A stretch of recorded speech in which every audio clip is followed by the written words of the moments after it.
subject. O, dali. Ano yung subject mo? I'm reviewing, Filipino subject. I'm reviewing Filipino subject practical. Oh, what is your answer? Lang, Joy, ang mga aklat sa loob ng silid-aralan. A. Ni, B. Nina, C. Kai. Ano po? Very good. A. Ni. Very good daw ni. Sige. Next. Number 2. Lang, Na pag-aaral sa mga Pilipino. Ang mga Pilipino.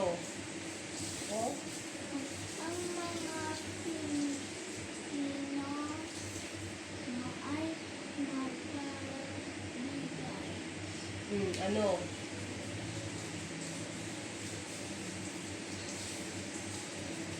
A, basahin mo. A ayon sa B ni C para sa Blang pag-aaral, ang mga Pilipino ay mapagbigay. Ang impormasyon mo ay ang mga Pilipino ay mapagbigay. Saan nanggaling? Sa pag-aaral, sa mga studies, mga research. From research, from studies, the Filipinos are mapagbigay. Ano ba yun? Courteous. Ganyan. They are kind. Courteous. From the studies and research. O, yun yung di ba?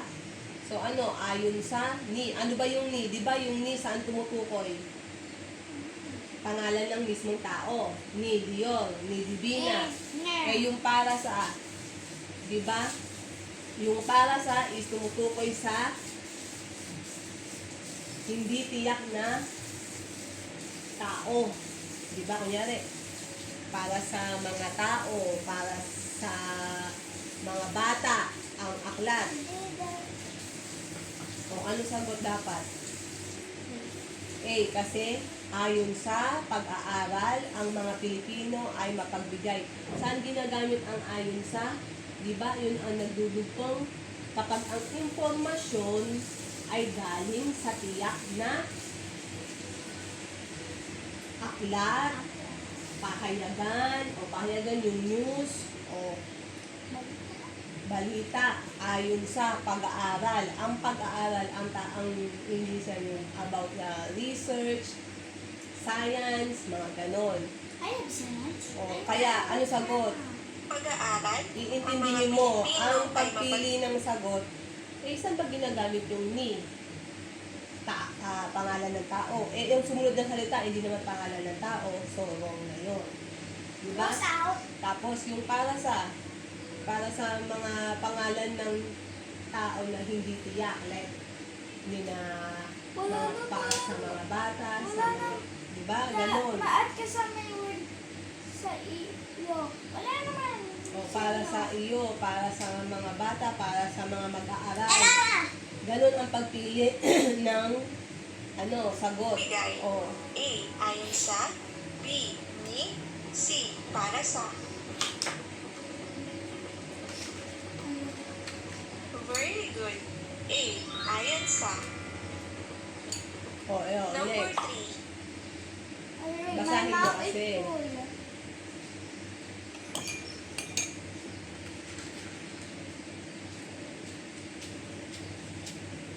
Can I do video while listening? Hindi ka makakonsentrate dito eh.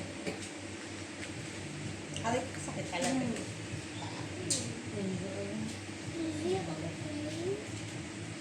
Don't. Ma-pull out yung whole nail. Nakabaon na yata yung nails ko, kaya masakit.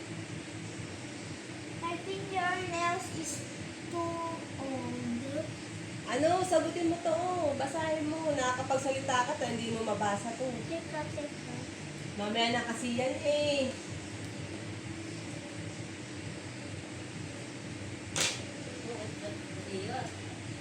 Oh, Number 3.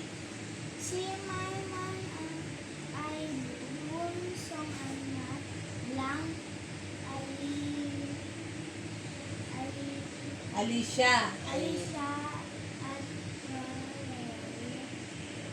Oh. Tingnan mo yung blank. Ano yung sunundan? Pangalan ba to? O ano? Tiyak na pangalan ba yan? O salita? Kilos? Ayan o, Alicia at Ruel. Ano yan? Pangalan ng tao. O, so ano ang gagamitin mo dapat dyan? And that is not one so close na ang name. Kasi saan ginagamit ang ni? Isang person. Isang person. O, how about letter B? At least brother two people. O, And sunod siya name. O, ay yung ukol sa, ha? Yung ukol sa, yung tumutukoy sa hindi tiyak na tao. May tadya. Hindi tiyak, ibig sabihin hindi pangalan. Hindi tiyak yung para sa iyo, siya. Ganon, di ba sa kanina, example, ukol sa iyo ang liham na ito. Kumbaga, tumutukoy sa iyo yung letter. O, ano sagot mo? Anong dapat B. sagot? B. Si Maymay ay bunsong anak lang Alicia at Yan Roel. lang yan, tignan mo. Ano ba yung may blank? Tapos ang sumunod na salita ay pangalan. Alicia at Ruel, dalawang tao na yon. So mamimili ka lang. Ni ba yun? Eh, para sabi mo sa isang tao. Yung nina, at saka ukol sa, ibig sabihin isang tao lang din to. Ukol sa. Pag sinabing ukol kina, dalawang tao yun. Eh, ukol sa, ibig sabihin cross out na din yun, di ba? Ni, cross out na din kasi para sa isang tao lang yun. Ang pang-choices mo lang, ni na, dahil tumutukoy sa dalawang tao at marami. Nina. Ni, Oh. bin na, si ukol sa. Very good. B na. Number 4. Ang sapatos Basahin mo muna at magsagot.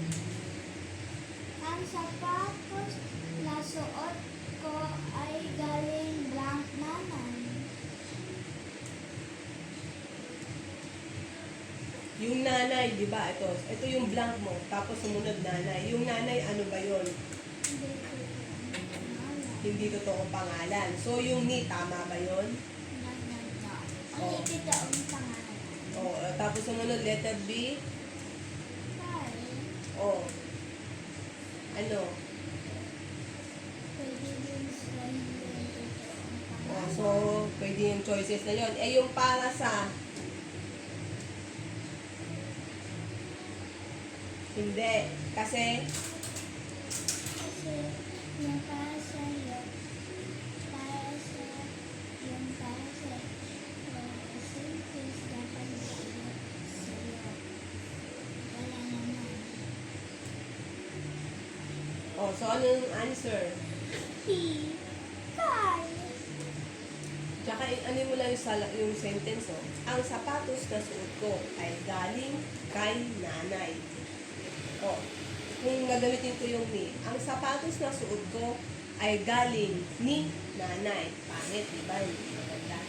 Ang sapatos na suot ko ay galing para sa nanay. Mali. Di ba? Ganun It's yun. even, para sa is even worse. na suot ko ay galing blank Ganun ang nanay. pag-ano. A, Lahat B, kay, i-ano mo. C, para sa. Very good. B, kay.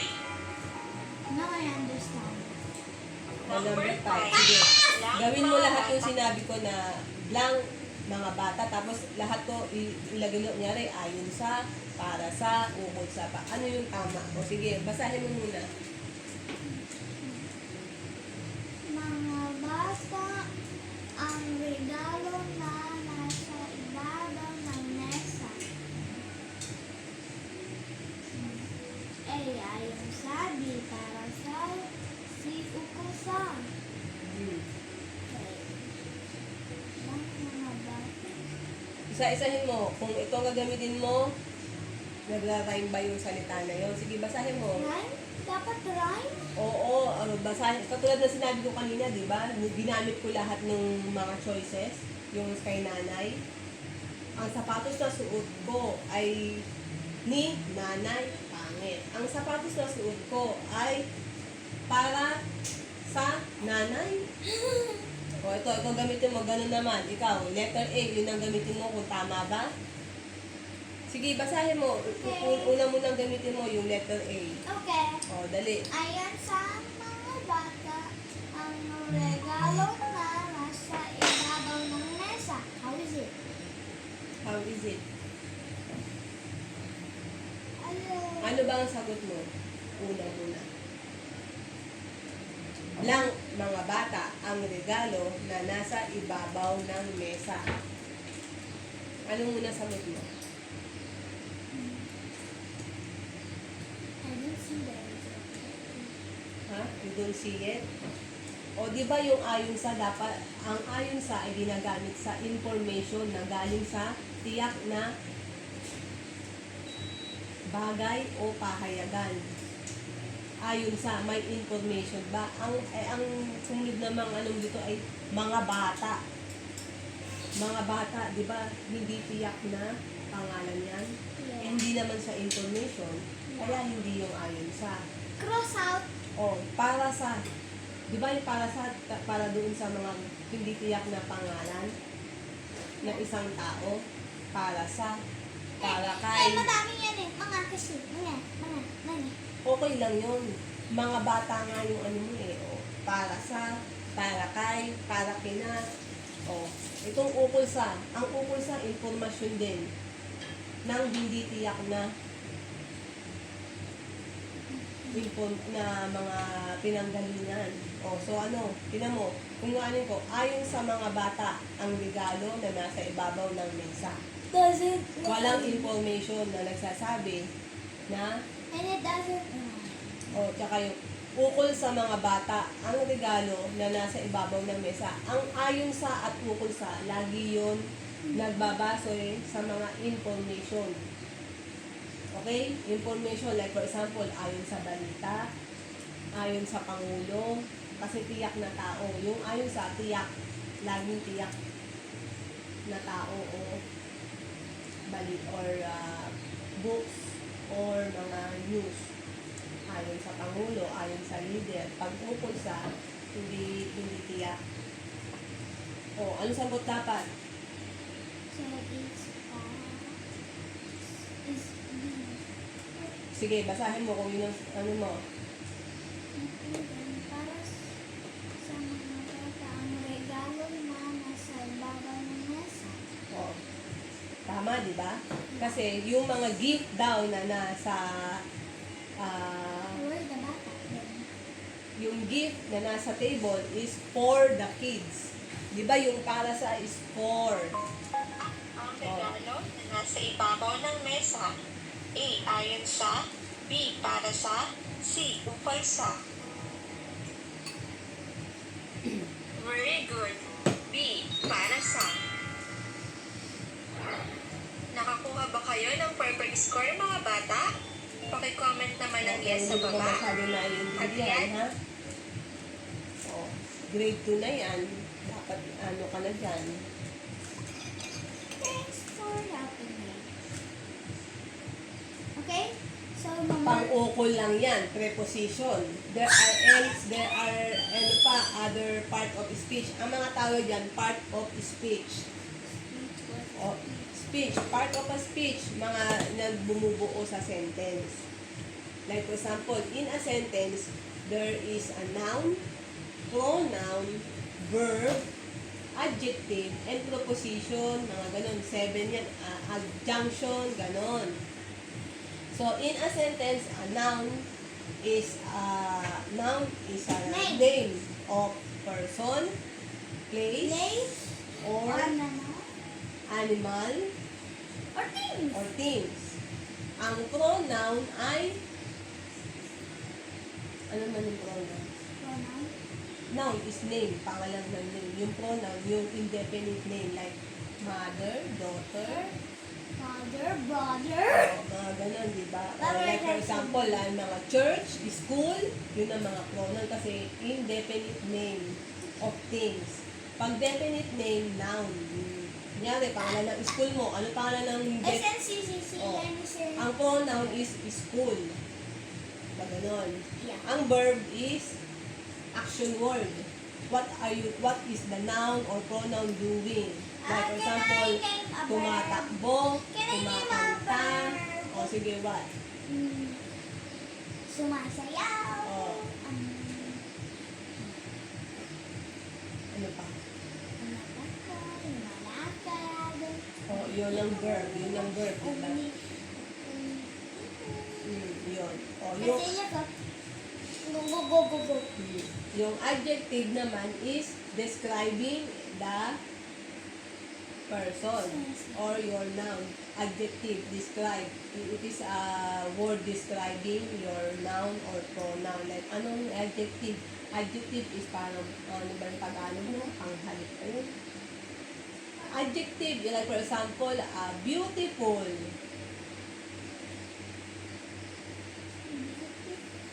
Kind. Oh, so sa Tagalog ay maganda, smart.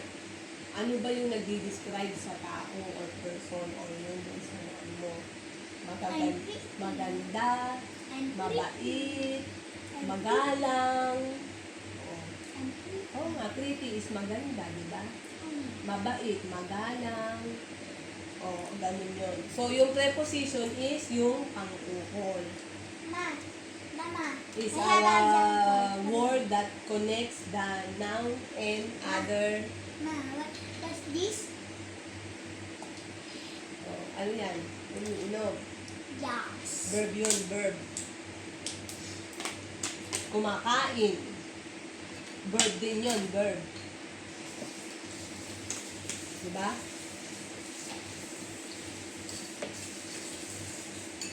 Why Oo, water kasi tastes 11 na. nothing? Oo, kasi ano na. Why water tastes nothing?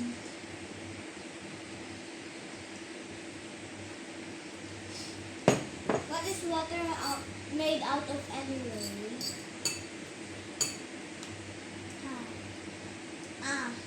What is water made out of? Made of water. Water? How did Jesus create water? So, why water tastes nothing? Ate, saan mo lagay ang rainbow dash ko? Yung pinalansa mo. Kunin mo para pakita ko kay Mami.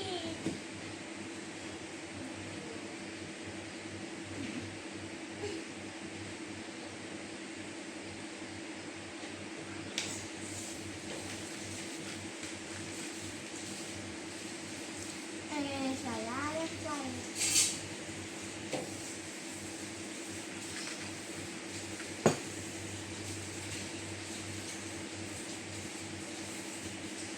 What color is water? What color is water? What color?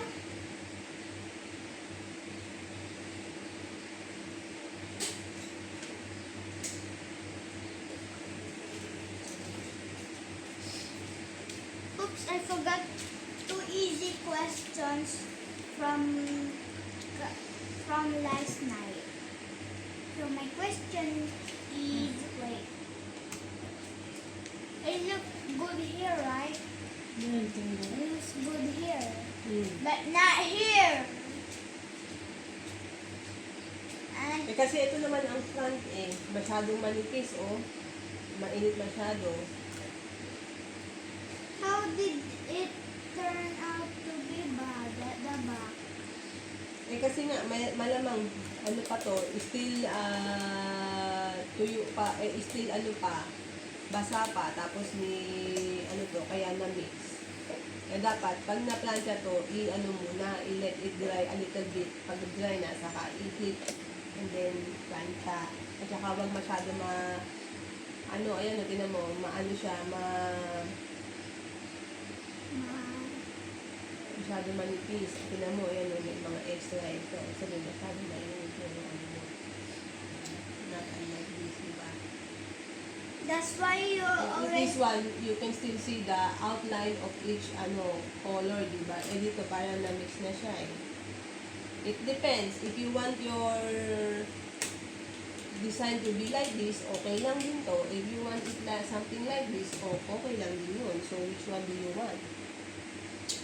So, katulad I nito. bet that one is a failure. Ate Gigi needs to practice. Does she even know how to iron clothes? Oh, diba siya naman nag-aaral. So, ibig sabihin this one, na-mix yung other colors dun sa yellow. O, tinan mo, from red to yellow, She na-mix did siya. not... I said, think of it like a cloth. And she not... Ano, extra dito kasi too much, I said, too much heat. yeah, I said, just imagine it's clothes. She didn't imagine. I can see she daydreamed, not imagined. She daydreamed. Kaya nga, it's okay lang. But if you want your beads to be something like this na smooth, eh, pwede yan. Pero pag if you want something like this na you can still see the outline of each color, okay na yan. Like this one is to Minecraft. Mm-hmm. This one is full Minecraft.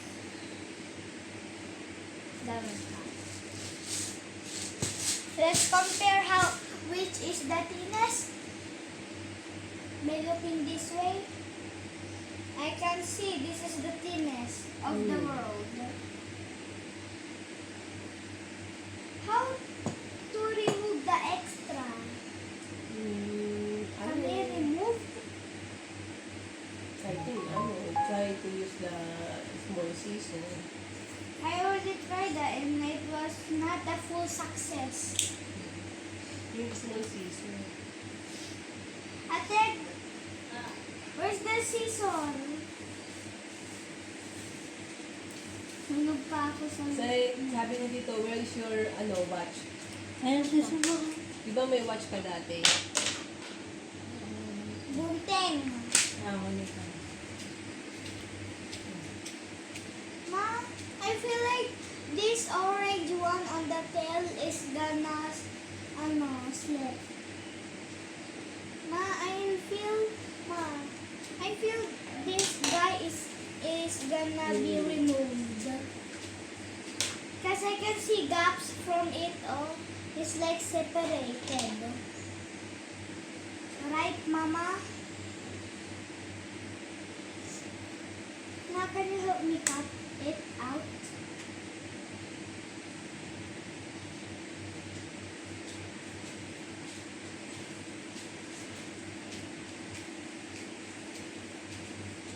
And besides, this is plastic.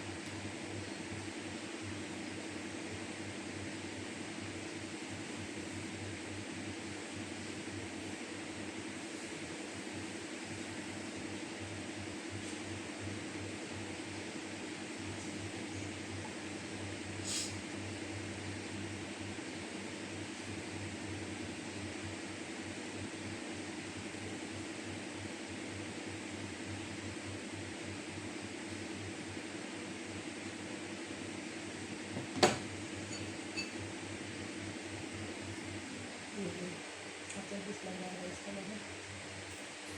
Rice na? 12 o'clock, okay? Para may energy ka mag-film. Ma, can you help me cut it? Hindi kasi yan, yung kakain mo yung nandun sa table ko. Because it's sharp. I-pause mo nung, i-stop mo nung Wait, wait, video. wait, wait. It's gonna be quick. Yung I'm video, gonna stop mo muna. speed run. Stop mo muna. 5 seconds. Tapos na yung, patay mo na. Alam mo lang dyan muna yung... Oh, baka matusok ka. Inasaan? Oh. Alin?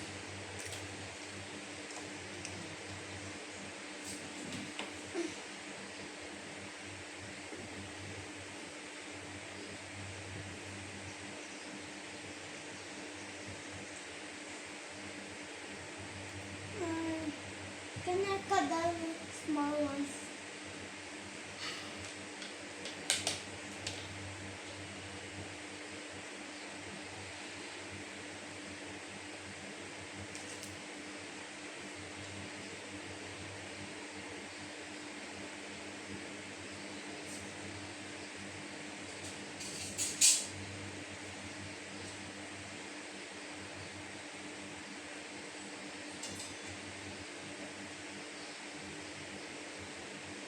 Not very smooth.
Yun, ganyan naman.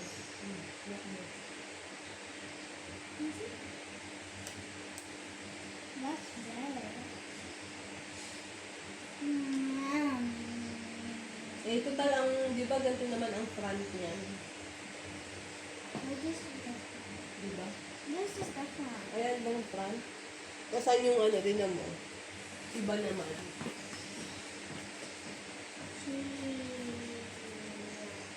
Isang ka na? Isang ka na?